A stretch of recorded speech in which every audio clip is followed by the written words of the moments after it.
रहे हैं। पहले सांप कभी खाट बिस्तर पे चढ़ के इंसान को नहीं काटता था। अगर से छेद किए जाते हैं, फिर इसके अंदर हम दो पत्ते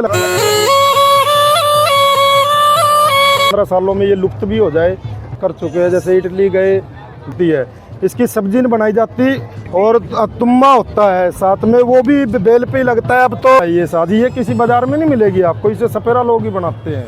क्या पूरे भारत में हम कहीं भी चले जाएंगे, वैसे ही अपने नियम पे अपनी जगह पे कोई ठीक नहीं है। तो ये हाँ जी सर, कहाँ से? हम मैम जिला पानीपत है, गांव वजीरपुर टिटाना से। सपेरा बीन पार्टी हमारी है जी। तो गीता महोत्सव में कब से आ गए थे आप?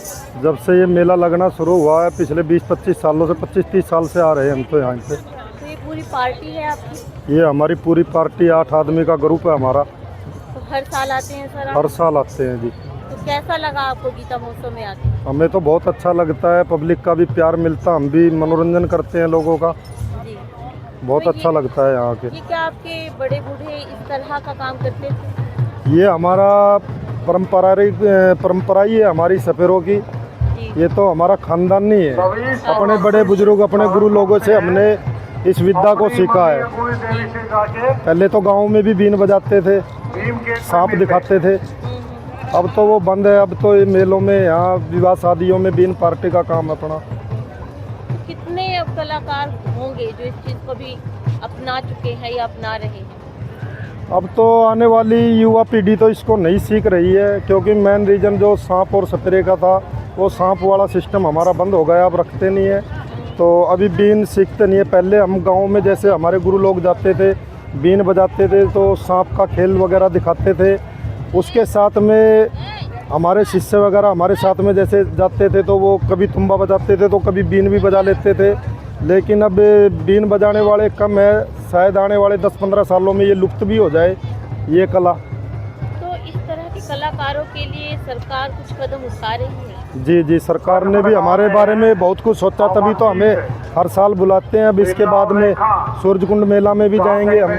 सरकार के माध्यम से प्रोग्राम मिलते हैं, हमारी तरफ है ध्यान उनका। तो साल भर में कहाँ जाते हैं? साल भर में यही अपना 2-3 मेले आते हैं, जो बड़े बड़े मेलों में, फेस्टिवलों में, इन्हीं में जाते हैं। बाकी प्राइवेट विवाह शादियों में जाते हैं, बुकिंग होती है हमारी, तो उससे अपना गुजार बसर करते हैं, कुछ मेहनत मजदूरी कर लेते हैं। सारे साल वैसे आप काम का क्या करते हैं आप?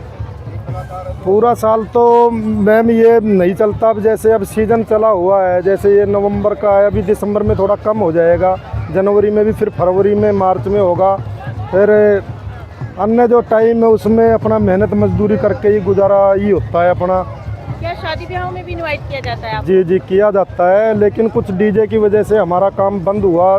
पिछले 4-5 साल हमें बहुत काफ़ी दिक्कतें आई, लेकिन अब थोड़ा दोबारा से प्रचलन इसका चला है। लोग बाग है जो अब इसको पसंद करने लगे हैं, तो हमें भी बुलाया जाता है। लेकिन हमारा साय में तो बहुत अच्छा सिस्टम चलता है, खूब अच्छा दब के प्रोग्राम मिलते हैं हमें, प्राइवेट भी और सरकारी में भी जाते रहते हैं।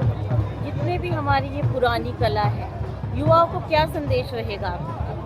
हम तो ये चाहते हैं कि कोई ऐसी चलाया जाए, कुछ रोज़गार, कोई ऐसा अभियान सरकार द्वारा चला जाए कि जिसके कारण ये कला भी जीवित रहे, हमारे बच्चे भी सीख लें, तो इसमें अच्छा ही रहेगा। ये तो अपना है जो देसी फोक है, ये हमारा हरियाणवी कल्चर है हमारा, इससे पहचान है हमारी।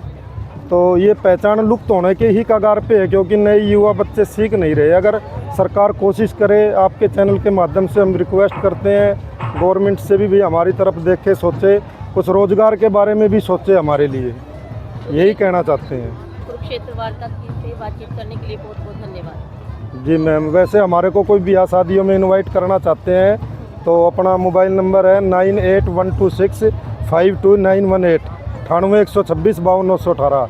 इस पर हरियाणा में कहीं भी चले जाएंगे? पूरे हरियाणा में क्या, पूरे भारत में हम कहीं भी चले जाएंगे। वैसे तो पार्टी हमारी बाहर विदेशों तक भी जा चुकी है। ये कई बार हम बाहर विदेशों तक जा चुके हैं, देश का नाम रोशन अंतर्राष्ट्रीय लेवल पे भी हम कर चुके हैं। जैसे इटली गए, दुबई गए, तो काफ़ी हमारे बड़े बुजुर्ग थे, जापान वगैरह, इंग्लैंड वगैरह, बड़े बड़े फेस्टिवलों में हमारी टीम गई हुई है। हमारा बड़ा ग्रुप 100 सपेरों का है।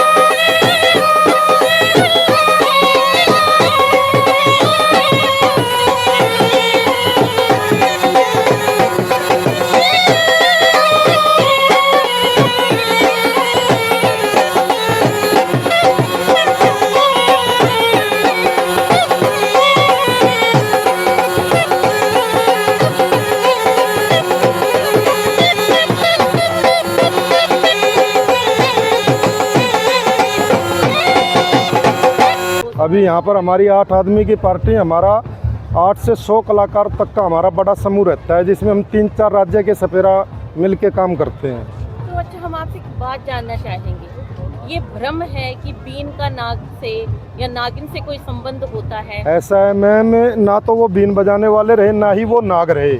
जो हमारे गुरु लोग थे वो बजाते थे, जिससे जो जंगलों से बड़े बड़े नाग सांप भी निकल आते थे, ये बात सत्य है। लेकिन अब के टाइम वो बजाने वाले नहीं रहे, वो कला नहीं रही है, ना ही वो नाग रहे हैं। पहले सांप कभी खाट बिस्तर पे चढ़ के इंसान को नहीं काटता था, आज तो बेड चुबारे पे 3 मंजिला मकान पे भी चले जाते हैं, वहाँ भी सोते हुए इंसान को भी काट लेते हैं। तो कोई अपने नियम पे अपनी जगह पे कोई ठीक नहीं है। तो ये बीन होती है जी, किस मटेरियल से बनी होती है? ये मैम बीन का अपना खुद का ही है, जो बीन इंस्ट्रूमेंट है इसका खुद का अपना एक बीज होता है। जैसे हमारा लौकी, घिया, तोरी, कद्दू, पेठा, ये बेल होती है, इसी प्रकार इसकी बेल होती है, जो कि पेड़ के नीचे इसके बीज लगाए जाते हैं। फिर इसकी बेल चलती है, पेड़ों पे चढ़ जाती है, फिर ये हरी हरी होती है, इसके अंदर बीज होते हैं, ये बंद होती है दोनों साइड से, ये ऐसे ही ये मतलब लगती है, ये मुंह ऊपर रहता है, ये इसका पेट होता है, ये नीचे की तरफ ये हरी होती है, फिर ये पक जाती है, तो फिर हम इसको सुखाकर काटते हैं, फिर पानी से धोते हैं, ये कड़वी होती है, इसकी सब्जी नहीं बनाई जाती। जब ये गीली होती है तो इसमें वेट भी काफ़ी होता है, 3-4-5 किलो तक वेट हो जाता है बड़ी बीन में। तो फिर ये खाली होने के बाद, सूखने के बाद में फिर इतना वेट नहीं रहता है। फिर ये हम बांस की बांसुरी बनाते हैं, इसमें ये अलग अलग छेद, हाँ ये अलग अलग से छेद किए जाते हैं। फिर इसके अंदर हम 2 नर्सल 2 पत्ते लगाते हैं, पपैये नर्सल होती है, जो पीपणी वाले जो 2 पत्ते होते हैं वो इसके अंदर में लगाए जाते हैं। ये मधुमक्खी के छत्ते से हमें शहद होता है, जैसे जो मधुमक्खी बनाती है उससे ये मोम निकालते हैं, फिर हम इसको बनाते हैं, फिर हम इसको बजाते हैं। तो इसका कुछ नाम भी होता होगा? इसका बीन नाम है इसका। बीन बेल होती है? हाँ बीन होता है, तुम्बी भी बोलते हैं इसको, बीन भी बोलते हैं, मुरली भी बोलते हैं, तुम्बी भी बोलते हैं। बीन ही है। और ये नाम तो इसका ओरिजिनल बीन ही है, और तुम्बा होता है साथ में, वो भी बेल पे ही लगता है। अब तो क्लासिक जैसे ये लकड़ी का है, अभी ये लकड़ी के चले हुए क्लासिक है, ये बोतल की खाल वो लगी हुई है, प्लास्टिक है इसमें। पहले ये इसी तरीके के आते थे, ये तुम्बे थोड़े लुप्त हो चुके हैं, तो ये भी ऐसे ही बंद होता था। इस पे हमें बकरे की खाल लगाते थे पहले, तो अंदर से फिर इसको बजाया जाता है। बीन और तुम्बे का है जो इनका जोड़ा होता है, सभी साज का जोड़ा होता है, तो ये बीन और तुम्बा मेन होता है।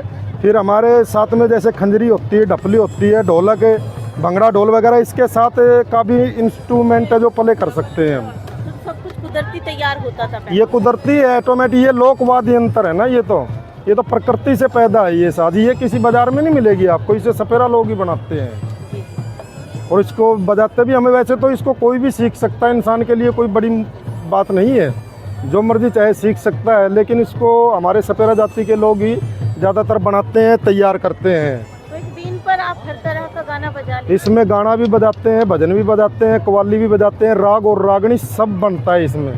तो आप कुछ सुनाइए हमारे दर्शक। बिल्कुल बिल्कुल। स्टार्ट।